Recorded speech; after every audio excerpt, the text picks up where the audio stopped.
Hello guys, welcome to my channel. After long time video చేయాల్సొచ్చింది. విషయం ఏంటంటే, నాకు చాలామంది ఇన్‌స్టాగ్రామ్‌లో మెసేజ్ చేస్తున్నారు.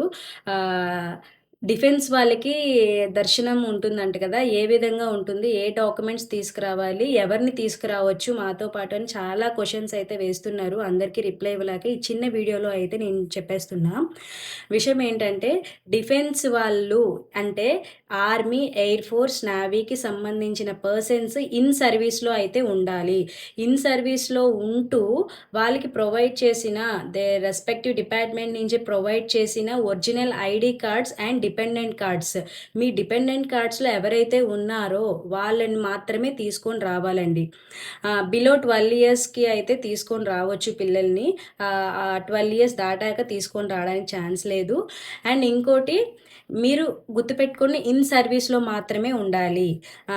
చాలామంది నేను చూసిన ఈ టైంలో ఏంటంటే డిపెండెంట్ కార్డ్స్ తీసుకొచ్చి పర్సన్స్ వచ్చేస్తున్నారు. కానీ ఇన్ సర్వీస్‌లో ఉన్న పర్సన్ అయితే రావట్లేదు. అలా ఎలో చేయరండి. ఇన్ సర్వీస్‌లో ఉన్న పర్సన్‌తో పాటు మీ డిపెండెంట్ కార్డ్ తీసుకొని ఖచ్చితంగా రావాలి. In service person original ID కూడా తీసుకొని రావాలి. హార్డ్ కాపీస్ అవి పనికిరావు. మీకు టికెట్స్ ఎలా ప్రొవైడ్ చేస్తారంటే, ₹300 ఎంట్రీలో మీకు ఒక ఫామ్ ఇస్తారు. ఫామ్ ఫిల్ చేస్తే మీకు వాళ్ళు టికెట్స్ ప్రొవైడ్ చేస్తారు. మీరు 300లో వెళ్ళి మీరు దర్శనం అయితే చేసుకోవచ్చు. అందరికీ విషయం ఏంటంటే, చాలామంది ఇంకో క్వెషన్ అడిగారు. రిటైర్డ్ పర్సన్స్‌కి ఎలో ఉందా? రిటైర్డ్ పర్సన్స్‌కి ఎలో లేదండి.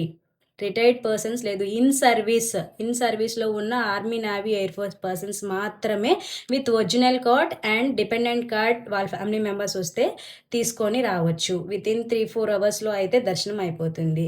Thank you for watching. ఓం నమో వెంకటేశాయ.